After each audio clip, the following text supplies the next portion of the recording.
lagi bersama saya Fanya Noviana, bisa dipanggil Fanya, yang akan menghadirkan podcast terbaru di podcast Temu Enak Hebat. Podcast yang menarik dan seru tentunya juga dari Saka Bayangkara Cabang Tabanan. Jadi siap-siap buat kalian dengerin keseruannya. Nah, di episode kali ini kita akan membahas sesuatu yang menarik dan seru buat kalian. Jadi di sini kita mengundang Ketua dan Wakil Ketua Panitia Perekrutan Saka Bayangkara Cabang Tabanan Angkatan 42. Yuk kita tanya-tanya langsung kakaknya. Oke, sebelum lanjut, mungkin kakaknya bisa memperkenalkan diri kepada para penonton kita. Mungkin bisa memberikan sedikit pengalaman kakak dan cita-cita dan pengalamannya kakak punya. Salam Prasabarah. Sebelumnya perkenalkan, saya Medira Kanya, kerap dipanggil Medira, usia saya 16 tahun dan asal Pangkalan dari SMA Negeri 1 Tabanan. Salam Prasabarah. Oke, perkenalkan nama saya Igede Kusuma Rimbawa, biasa dipanggil Dede. Saya dari Pangkalan SMA Negeri 2 Tabanan. Umur saya baru 16 tahun, saya baru kelas 2 SMA.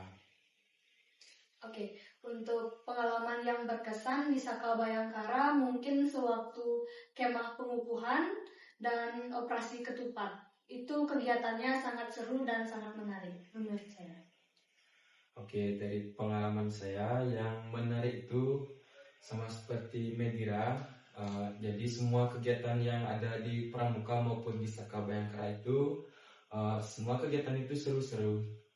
Bahkan semua itu mempunyai ciri khasnya masing-masing di setiap kegiatan.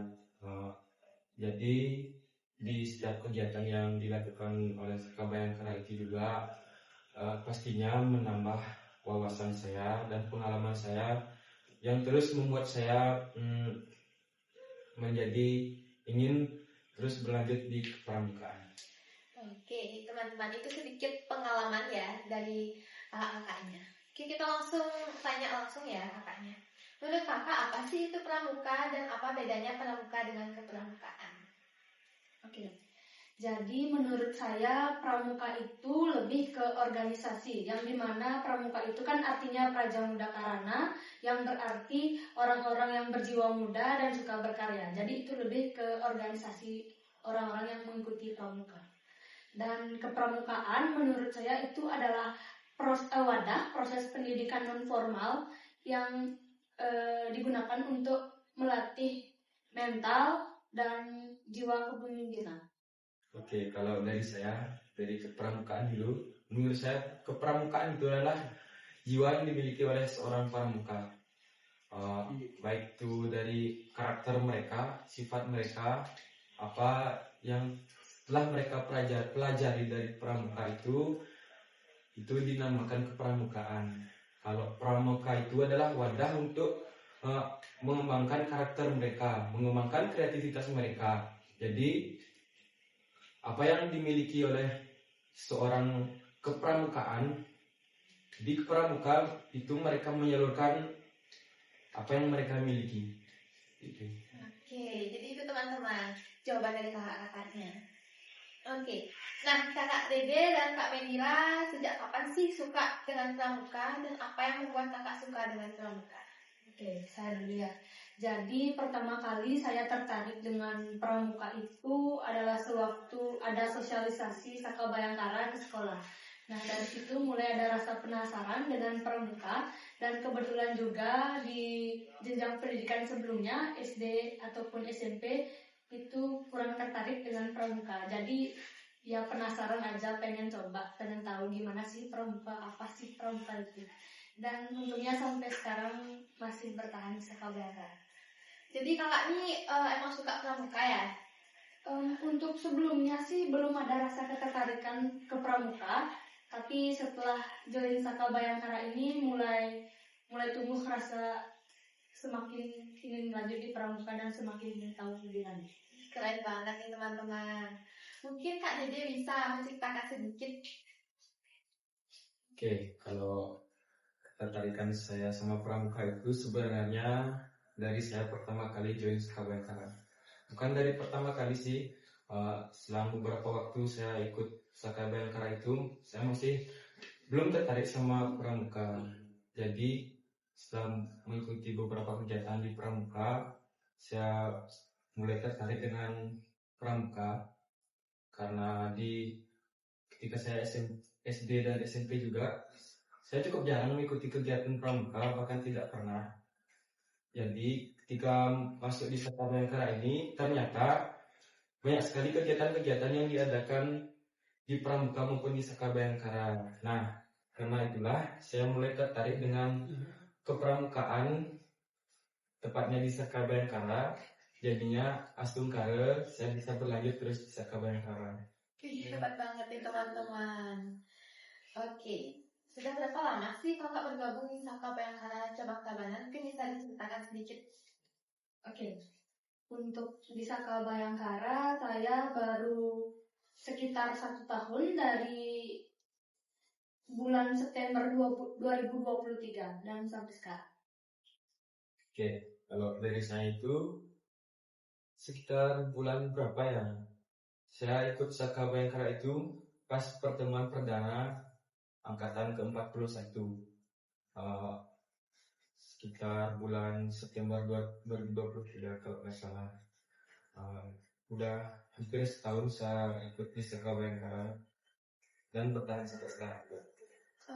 Boleh tahu dong sedikit kak dari kakak berdua ini, mungkin ada nggak sih kayak keluh kesahnya di Saka Bayangkara itu gimana? Oke, sebenarnya untuk keluh kesahnya itu adalah yang pertama pas saya ikut Saka Bayangkara itu ya, karena latihannya juga hari Minggu, jadinya saya males bangun pagi karena hari Minggu kan juga libur kan. Iya. Jadinya saya harus membagi waktu lagi, mengorbankan waktu berlibur saya untuk latihan di Saka Bayangkara. Dan selain itu juga karena di Saka Bayangkara ini juga dilatih kedisiplinan kita. Jadinya apa-apa itu harus benar-benar disiplin. Gimana nih Kak Medina? Keluh kesahnya. Untuk keluh kesah mungkin ya lumayan capek ya untuk berkegiatan, karena sesuai sama yang Kak Dede tadi bilang, kegiatannya itu di hari Minggu yang dimana itu bertepatan di hari libur, jadi kita harus bisa meluangin waktu untuk berkegiatan yang positif. Oke, sedikit tambahan, jadi karena rumah saya juga jauh ya dari itu juga termasuk keluh kesah saya. Harus bangun pagi-pagi juga ya. Bangun pagi-pagi. Lumayan makan bensin juga. Ya. Tapi seru nggak sih kegiatan Saka Bayangkara tuh? Seru banget sih kak. Kayak tadi yang saya bilang, keluh kesahnya saya itu dibayarkan sama hasil yang sangat lumayan menambah pengalaman dari saya. Itu yang membuat saya lumayan tertarik di Saka Bayangkara ini. Teman-teman. Oke, saya mau tanya nih kak, kenapa sih kakak berdua tuh bisa tertarik mengikuti organisasi Saka Bayangkara cabang Tabanan? Oke, jadi kenapa bisa tertarik itu awalnya cuma karena penasaran aja, pengen coba-coba aja, dan akhirnya keterusan sampai sekarang. Nggak nyesel juga sih, karena emang di Saka Bayangkara itu banyak kegiatan yang positif. Temennya juga banyak dari berbagai sekolah di Tabanan, ada yang dari Pupuan, ada yang sekolah di Kediri, di sekitar Tabanan juga banyak, dari SMK juga banyak. Jadi Saka Bayangkara itu kita tuh bisa menambah teman-teman, kayak menambah relasi lagi seperti itu. Oke Kak Dede, mungkin bisa dijawab? Oke, kalau dari saya kenapa saya tertarik sama Saka Bayangkara, sebenarnya pas awal saya ikut Saka Bayangkara itu ya, sebenarnya saya cuma ikut-ikut teman sekedar biar keren aja gitu kelihatan. Sekarang udah keren belum? Udah dong, udah pakai teman. Wes. Oke, setelah waktu yang cukup lama dan teman-teman saya juga udah pada keluar dari Saka Bayangkara, sisa dikit lah. Dari itu saya mulai saya mulai mengeluh mau ikut juga sebenarnya, tapi ini loh kita pakai untuk bekal kedepannya. Gimana pembentukan karakter kita, mau dari kedisiplinan, bagaimana mental kita untuk publik, Jadinya itu yang lumayan membuat saya tertarik dari Saka Bayangkara ini. Juga karena kegiatannya yang cukup banyak, saya dapat menambah wawasan ataupun pengalaman saya, juga menambah teman pastinya yang banyak. Jadinya itu sangat penting untuk bekal saya ke depannya. Gitu. Mungkin kakaknya bisa mengasih pesan-pesan buat teman-temannya yang keluar dari Saka Bayangkara cabang Tabanan untuk bisa kembali lagi ke Saka Bayangkara cabang Tabanan. Oke, mungkin untuk yang keluar itu ya, sebenarnya kalau kita selesai untuk keluar mengikuti organisasi yang mungkin kita keluar itu karena capek ya, atau mungkin karena teman-teman saya itu keluar ada beberapa faktor. Yang pertama itu pastinya kesibukan mereka dari kegiatan, mungkin mereka mengikuti organisasi lain. Yang kedua ada jarak tempat juga kemungkinan. Tapi yang untuk teman-teman yang keluar karena tanpa alasan yang jelas, pasti kalian akan menyesal. Bagaimana sebenarnya keluh kesah capeknya kita latihan di Saka Bayangkara itu akan terbayarkan dengan pengalaman yang kita dapatkan. Jadi apapun sebenarnya keluh ataupun dari latihan yang capek, dari kegiatan yang mungkin cukup cukup susah bagi kita, akan nantinya membuahkan hasil yang baik. Dan itu hasilnya itu akan menjadi bekal kita ke depannya. Bagaimana kita ceritain nanti ke anak-anak kita, oh gini loh, bapak dulu di Saka Bayangkara, bapak ikut kegiatan ini, dapat ini, itu loh jadinya. Oke, jadi teman-teman yang keluar tanpa alasan itu kalian tuh kembali lagi ke Saka Bayangkara cabang Tabanan untuk supaya kita tuh saling tetap rangkul seperti itu teman-teman. Oke. Apa sih tantangan dan keseruan dalam kegiatan mingguan di Saka Bayangkara cabang Tabanan? Mungkin ada kegiatan yang buat kalian kayak, aku suka banget ya sama kegiatan ini. Oke, jadi yang pertama untuk tantangan atau hambatan itu di dalam kegiatan belum menemukan, dan untuk keseruan itu banyak sekali keseruan, mulai dari kegiatan yang menarik seperti yang tadi saya bilang, banyak kegiatan positif menarik itu tuh sangat membantu untuk kita menjadi lebih baik ke depannya. Seperti itu. Jadi Kak Dede bisa dijawab kegiatan apa sih yang menarik di Saka Bayangkara itu? Oke, dari tantangan dulu ya. Dari tantangan sebenarnya di kegiatan mingguan Saka Bayangkara itu tantangannya cuma satu, bangun pagi. Bangun pagi ya benar. Saya juga agak kesulitan bangun pagi ya teman-teman. Tapi karena saya lumayan bisa meluangkan waktu saya untuk latihan, jadinya ketika latihan pastinya tiap latihan Saka itu pastinya ada kegiatan yang seru. Jadi biarpun kegiatannya berbeda-beda ataupun kegiatannya itu cukup menantang bagi kita, tapi percaya aja setiap kegiatan dari Saka Bayangkara itu pasti semuanya seru-seru. Oke. Pertanyaan selanjutnya, boleh nggak sih kakak diceritakan gimana rasanya kekeluargaan di Saka Bayangkara cabang Tabanan? Oke, untuk rasa kekeluargaan di Saka Bayangkara itu sangat erat, terasa sangat erat karena segala sesuatu, segala pekerjaan itu dikerjakan secara bersama-sama. Jadi itu memudahkan kita untuk bekerja. Oke, kalau dari saya sebenarnya mungkin dari awal ikut Saka Bayangkara itu masih malu-malu. Sekarang masih malu-malu nggak nih kak? Sebenarnya masih malu-malu, apalagi kayak ikut malu-malu ini sedikit. Kayak lagi podcast ini saya juga lumayan malu untuk ikuti sebenarnya. Tapi setelah sekian lama saya ikut di Saka Bayangkara ini, rasa kekeluargaan itu yang dibilang rumah kedua ya mulai muncul. Karena apa? Di rumah itu pasti ada keluarga.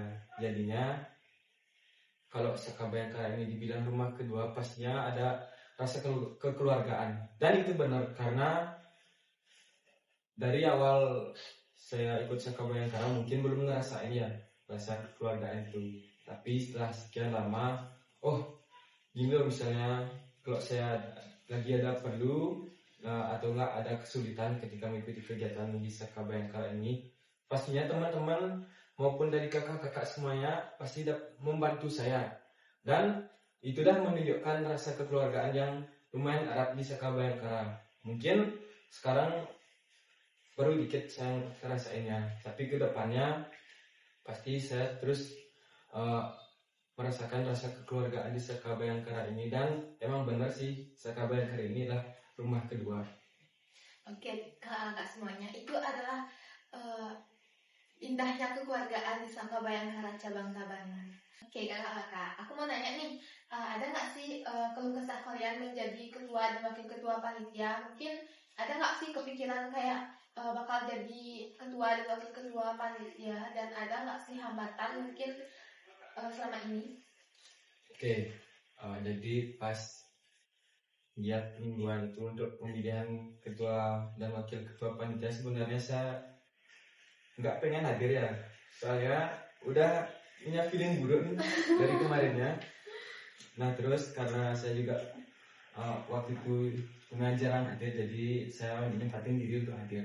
Dan untuk kepikiran jadi ketua panitia tuh sih nggak ada mau jadi ketua panitia sebenarnya. Tapi pas selang beberapa waktu jalan di pemilihan ketua panitia itu, saya datang nih, saya tiba-tiba saya disuruh maju sama kakak-kakak dewannya untuk pemilihan, untuk voting jadi ketua panitia.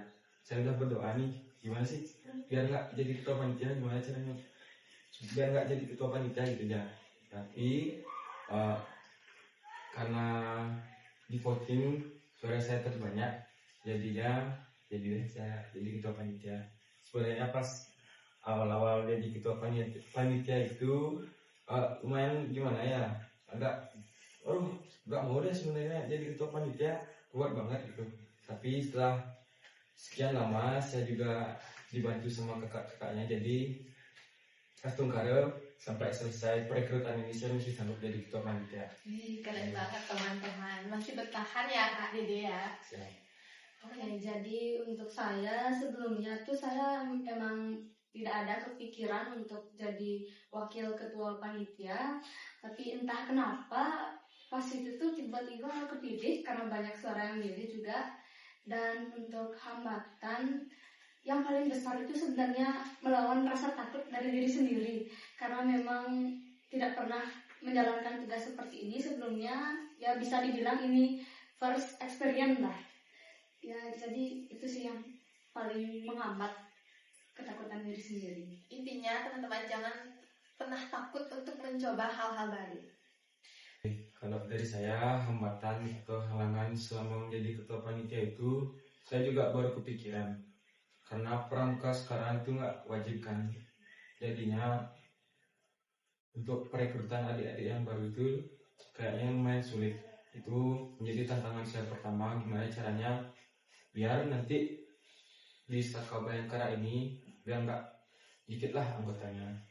Oke, jadi yang tantangan kedua, hambatan kedua itu saya takut salah sebenarnya.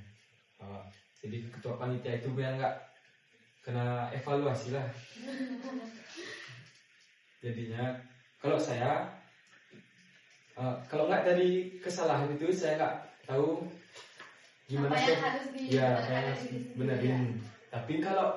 Tapi saya takut salah gitu loh. Kalau mau salah juga salah. Itu jadinya itu salah satu hambatan saya juga. Dan selain itu juga di sosialisasi sih sebenarnya, karena kita sekolahnya juga banyak. Itu aja sih Kak hambatan dari saya. Pertanyaan terakhir nih teman-teman, apa sih kesan dan pesan buat kedepannya, baik itu anggota Saka Bayangkara cabang Tabanan angkatan berikutnya maupun angkatan sekarang? Oke.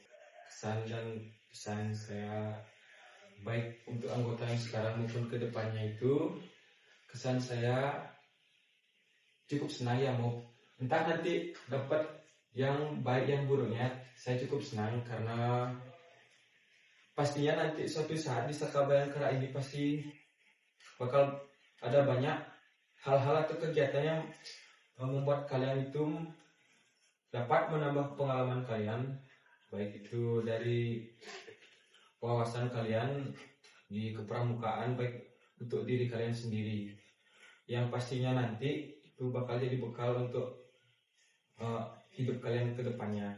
Untuk pesannya, semoga anggota yang sekarang, yang dulu maupun yang kedepannya tetap mengharumkan nama Saka Bayangkara, baik dari ruang lingkup yang kecil sampai ruang lingkup yang lebih luas.